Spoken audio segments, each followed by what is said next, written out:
محمود البنا حكم في تاريخه مع النادي الاهلي اثنين مع الاهلي والزمالك مرتين. المرتين بضربتين جزاء مش هو اللي حاسبهم، الفار اللي جابه وهو حسبهم. اوكي، والاثنين ما كانوش ضربتين جزاء خالص. واحده في مباراه 2-1 بتاعه علي لطفي الشهيره، وواحده ثانيه في مباراه 4 لو تفتكرها. اوكي، محمود البنا في مباراه المصري 2021 جابوه في الدقيقه 51. الفار اللي جابه في الدقيقه 51 في بنالتي لزيزو لو انت فاكر، وكانت فاول قبليها وهو حسبها برضه. محمود البنا في لقاء الاهلي والزمالك، الاهلي وبيراميدز، في لقاء الشهير ده بتاع يوم 11/10/2020 طرد عمرو سوليه في الدقيقه 17 بناء على الفار. هو ما حسبهاش اصلا فاول، ما حسبهاش فاول اصلا. الفار جابه وراح طرده من الدقيقه 17. هو محمود البنا. محمود البنا بيبقى حلو وجميل ولذيذ وطعم وابن حلال لو الكره لصالح الزمالك، ابن 60 في 70 ومأذون ومالوش في التحكيم خالص وياخد 6 اشهر لو الموضوع للاهلي.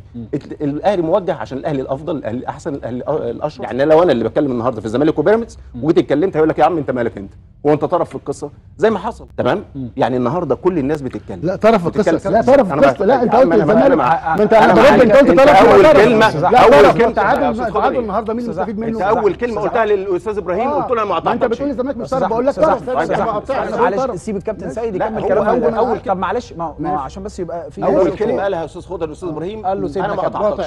خلاص يبقى انت ما تقطعنيش خالص. طارق حامد في مباراه الزمالك، استنى بس، طارق حامد في مباراه الزمالك وبيراميدز كان فتح الله موجود اساسا في اللقاء بتاع 1-1 بتاع جهاد جريشه، جاب لمصطفى فتحي شاشه، جاب له في وشه شاشه، جاله كوع، جاب له في الدقيقه 86 جاب له شاشه. عارف لما تجيب لواحد شاشه في وشه، جاب له شاشه وما اتطردش وما فيش مشكله وما حدش والاهلي ما اتكلمش لان المباراه كانت تخص بيراميدز والزمالك. انتوا مالكم؟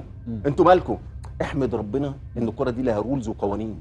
الكره دي لو على الفيسبوك والاعلام والكلام ده في الحته المصريه دي، اقسم بالله الاهلي ما ياخد حاجه. اقسم بالله انت لو جبت احصائيه بس، احنا اللي الناس بنترفع كده وده مش صح اساسا. يعني حتى لو هلوم اي حد من الناس المسؤوله ده مش صح. انت لو عملت احصائيه حتى على الاعلاميين اللي موجودين، كل اللي ماسكين يعني 90% من اللي ماسكين برامج رياضيه يعني مش اهلاويه، زملكاويه. هات كل القنوات، تمام، هتلاقي واحد اتنين واحلى استحياء وناس طيبه وكيوت، والباقي كله هو ده اللي بيعمل حاله. لكن الرولز والقوانين واللوائح والتحكيم والكلام ده لا، مش هتخش لي معاها بقى، لان ده رولز، قانون. الفيفا عامل قانون، فالاهلي بيستفاد من القانون، مش بالكلام والفيسبوك. زي ما قلت لك النهارده هتلاقي اصل ايه ده الاهلي موجه.